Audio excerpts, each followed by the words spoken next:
观众朋友好，这里是大时局，我是小玉。北京还在忙着四中全会的后手，习近平却悄悄往南跑，落在了海南三亚。官媒说是看自由贸易港，这种场面话就不用信了。他这一趟真正要看的是准备高调入列的福建舰。这艘被吹成亚洲第一艘电磁弹射航母的巨舰，正停在三亚榆林港，等着开一场足够上头条的入列仪式。墙内小粉红已经开始狂欢，三航母时代来了，但军事圈同一时间在泼冷水。这艘船的甲板设计可能让它没办法做到真正的同时起降，等于外表像美军，里面还是半成品。更有戏剧效果的是，就在习近平准备上航母上亮肌肉的时候，川普在白宫早餐会上当众爆了一段。他说在釜山川习会现场看见一排中共高官坐在习近平旁边，个个挺得像木头一样。他问话没人敢答，还笑说我从来没见过这么害怕的男人。一边是习近平在南海端出航母，耀眼海上强国，一边是川普在华府用3句话拆穿中南海的恐惧文化。同一个时间点，同一批人，对外要扩张，对内却不敢开口，这才是真正值得我们看的地方。中共官媒新华社报道，中共党魁习近平11月6号在海南三亚市听取海南自由贸易港建设工作汇报。自由贸易港听起来很高大上，却不是习近平此行真正的目的，他是奔着福建舰来的。港媒新岛日报报道，中共自行研制的弹射型航空母舰福建舰即将入列，入列仪式将在海南三亚榆林港举行。习近平此时在三亚现身，预计将出席入列仪式。港媒民报也报道说，外界预料习近平身兼中共中央军委主席，按照惯例将亲自主持在三亚举行的福建舰入列仪式，随后转赴广东出席星期天在广州开幕的中国全国运动会。中共三亚海事局11月4号发布航行警告，称4号8时至6号18时，南海部分海域进行军事训练，禁止驶入。有军事专家据此推测，福建舰即将举行入列仪式。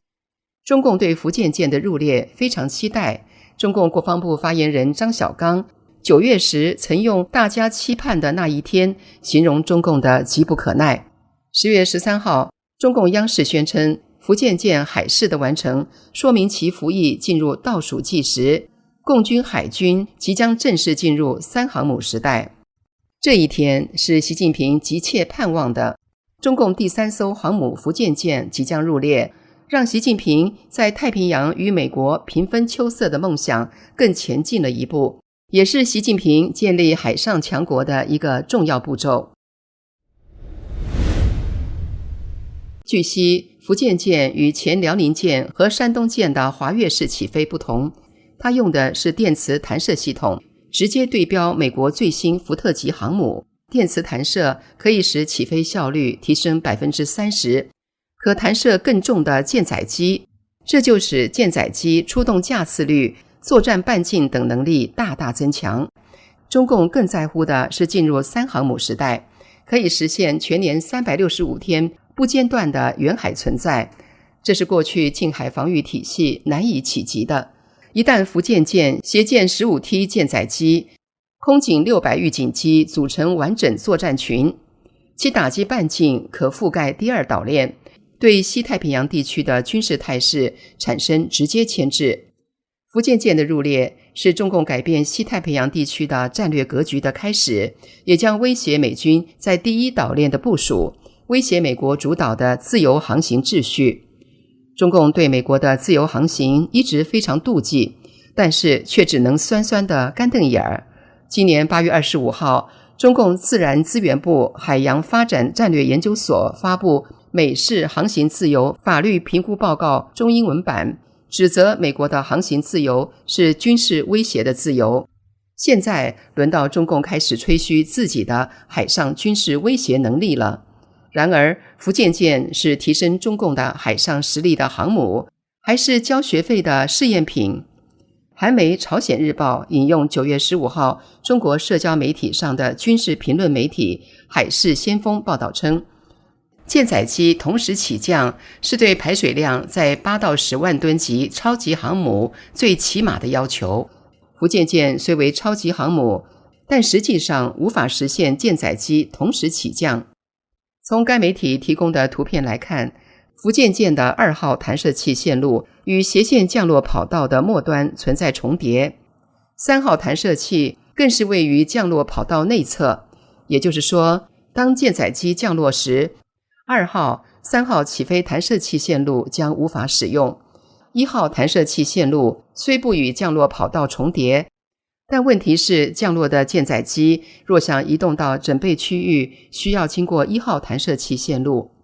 该媒体称，福建舰的舰15舰载机属于重型战斗机，下降时的冲击力很大，必须滑至斜线跑道末端才能停下。降落时，实际上1号、2号起飞线路的弹射器均无法使用。令中国小粉红自嗨的正是电磁弹射，说福建舰比美国福特号航母先进了多少多少。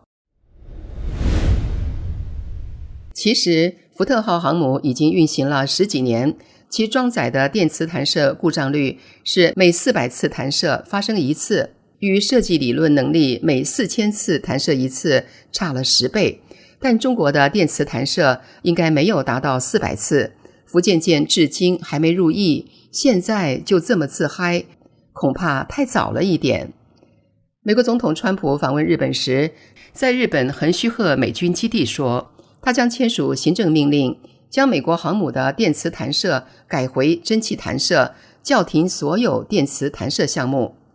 美国军事实践经验丰富，用了10几年的电磁弹射，现在川普要把它改回去，其中一定有他的道理。据说福建舰本来是按蒸汽弹射方案造的，目前出现的问题有一部分就来自这里。本来航母的龙骨布局已经造好了，上面突然说改用电磁的，电磁弹射需要的距离更长，这样就需要后移挡焰板，这样就阻碍了别的起跑或降落轨道的布局，造成了麻烦。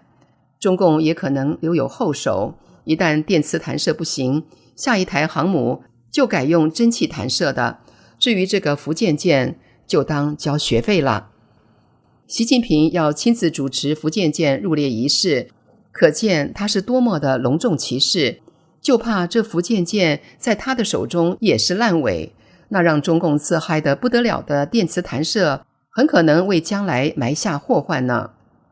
中共第3艘航母似乎就是个笑话，而中共官员更让川普感到好笑呢。这是怎么回事？中华民国官媒中央社11月6号报道，川普11月5号与共和党参议员在白宫共进早餐，提到10月30号与习近平在韩国釜山会面时的情况。川普表示，当时习近平坐在中间，边有6个人，他们都腰板挺直。川普说，我对其中一个人说话，但他没回应。我说，你打算回答我吗？我没有得到回应。习近平主席不让他有任何回应。川普又说，我当时说，我也想我的内阁有这样的表现，像他们这样做，挺直身体。川普形容自己从未见过这样的姿势。川普又说，我从未见过男人如此害怕，他们当中有1人相当于副总统的职位。我说，你会回答我的问题吗？他一点动静也没有。根据川习会的现场画面，习近平坐在中间，左边依序是外交部长王毅、中共发改委主任郑山杰、中共商务部长王文涛。习近平右边依序是中共中央书记蔡奇、中共副总理何立峰、中共外交部副部长马朝旭。在川习会上，川普还提出了对黎智英的关切。据路透社援引3位知情人士和1位美国政府官员报道，川普10月30号与习近平会晤时，曾直接呼吁释放被监禁的香港传媒大亨黎智英。一位美国政府官员介绍称，正如他之前承诺的那样，川普总统提到了黎智英的案件，随后川普总统和习主席都参与了讨论。其中一位知情人士表示，川普并未讨论释放黎智英的具体交易，更多的是对他健康状况和福祉的关切。第三位知情人士指出，川普提到了此事，习近平也注意到了。川普建议释放黎智英有利于美中关系，也有利于提升中国形象。川普在会谈前曾表示计划提出对黎智英的关切，但会谈结束后，他本人以及双方的会谈纪要均未提及此事。天主教媒体 EWTN 驻白宫记者詹森上周五报道称，一位白宫官员向我证实，川普总统在韩国与习主席会晤期间确实讨论了黎智英问题。此外，这位白宫官员还告诉我，正如川普总统所说，黎智英应该获释，他希望看到这种情况发生。黎智英是英国公民，他的案件同样也被英国政府官员多次提及。今年8月，川普在受访时表示会尽力拯救身陷囹圄的黎智英，尽管习近平不会感到满意。据黎智英的家人和人权组织称，他已被单独监禁超过1700天。两位知情人士透露指，黎智英目前被关押在荔枝角收押所，等待8月底审判结束后的判决。如果罪名成立，他可能面临最高终身监禁的刑罚。黎智英的律师在法庭上表示，他患有心悸，并已佩戴心脏监护仪和服用药物。在关注黎智英案件的同时，川普还与东南亚国家联手，共同抗击中共。英国金融时报11月6号报道，川普政府在与东南亚国家的贸易协定中加入了毒丸终止条款，为华盛顿在与中共的战略竞争中创造了一种新的外交武器。英媒报道说，这些条款被嵌入到上周与马来西亚和柬埔寨签署的2项新协议中。如果任意国家签署了可能危及美国核心利益或对美国安全构成实质性威胁的竞争性协定，美国有权终止相关协议。贸易专家表示，这些极为罕见且范围广泛的条款，相当于对那些同时与中国保持紧密贸易关系的小国进行忠诚度测试，并可能重塑美国未来在东南亚及其他地区的贸易谈判格局。瑞士洛桑国际管理发展学院地缘政治与战略教授西蒙·埃文内特指出，美国正在通过这些协议来保护其市场准入优势，试图重新塑造过去几十年形成的亚洲工厂格局。埃文内特表示，这些条款的措辞极其广泛，赋予了美国单方面终止协议的权利，从而使华盛顿在整个地区获得了新的影响力。埃文内特在本周发表的一篇论文中写道，从根本上说，毒丸条款将贸易协定从纯粹的商业工具转变为管理伙伴国更广泛对外经济政策取向的手段。虽然在2020年的美墨加协定中已有部分毒丸条款的法律先例，但埃文内特指出，美墨加协定中的相关条款有明确的法律触发条件，而与马来西亚和柬埔寨签署的协议中则设定了更加宽泛的触发情形。布鲁塞尔智库世界大型企业联合会经济战略中心主任玛利亚·德梅兹指出，这些毒丸条款是多边主义棺材上的又一颗钉子，反映出美国对中共试图主导区域供应链的担忧。金融时报称，这些毒丸条款是在美国考虑对通过东南亚港口转运的中国制造商品征收 40% 的转运关税基础上进一步增加的措施，被普遍视为加深中共与其他地区贸易伙伴之间裂痕的手段。与柬埔寨和马来西亚的贸易协议是川普在访问吉隆坡会见东盟11个成员国领导人期间，作为一系列密集交易活动的一部分签署的。中共官方今年10月25号公布多张由吉林1号商用遥感卫星拍摄的高解析度台湾卫星照，地点包括日月潭、阿里山、台北市、新竹科学园区等，并表示这些全是中国的。11月1号，中共驻美大使馆也在其 X 账号发文，声称从吉林1号的视角来看，中国台湾省每寸土地都生气勃勃。